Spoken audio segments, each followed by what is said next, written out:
Joining us now is Peter, and we're going to be talking about Bice Cucina. And I was so excited to have him here as a guest. And he's no novice when it comes to cameras. So joining us now is Peter. How are you? I am doing fabulous. Thank you, my love, for having me here. So you're somewhat famous yourself. The restaurant's famous, your Prosecco's famous, you yourself are famous.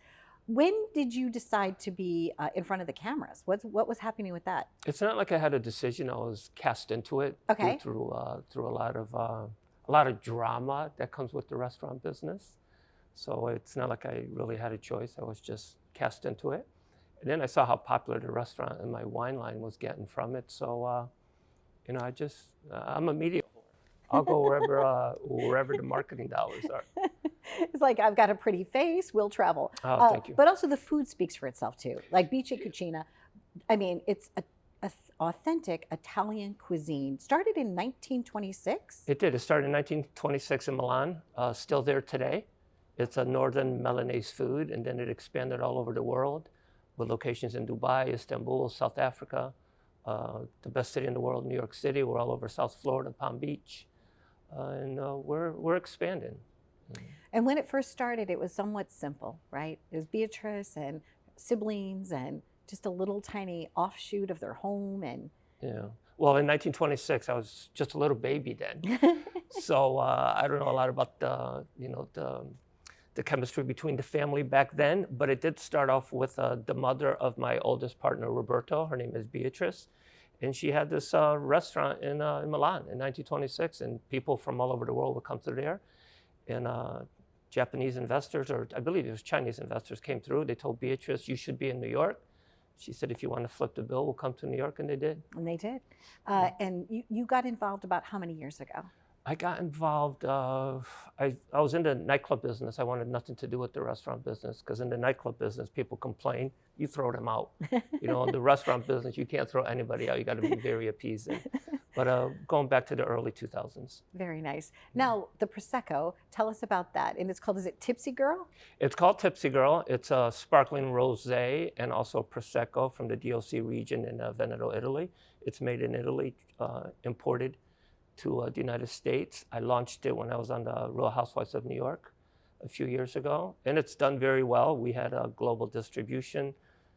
Then the almighty COVID set in, the growers stopped growing, the grapes start producing, and everything shut down. Now we're back into full swing. Now, through social media, I found it so interesting that you had Rod Stewart. You've had all these great celebrities that are like, because when they want something really good, that's where they're going. They're going to Bice. Yeah, we've always been known as a celebrity hotspot. Back when we opened up in 1982 in 54th Street in Manhattan, we're now on 55th Street. We had Sammy Davis Jr., the Rat Pack. We had presidents. We had senators. We'd have people from McDonough to Eric Clapton. Billy Joel is one of our regular. If you see on my Instagram, you see Billy Joel with me. And he's got a famous song that we're a part of it called Scenes from My Favorite Italian Restaurant. So I play that quite a bit on my Instagram because I'm very proud of it. And it was just his birthday the other day. It was his right? birthday the other day. Yeah. It was, yes. Yeah, a great musician, great talent. Absolutely.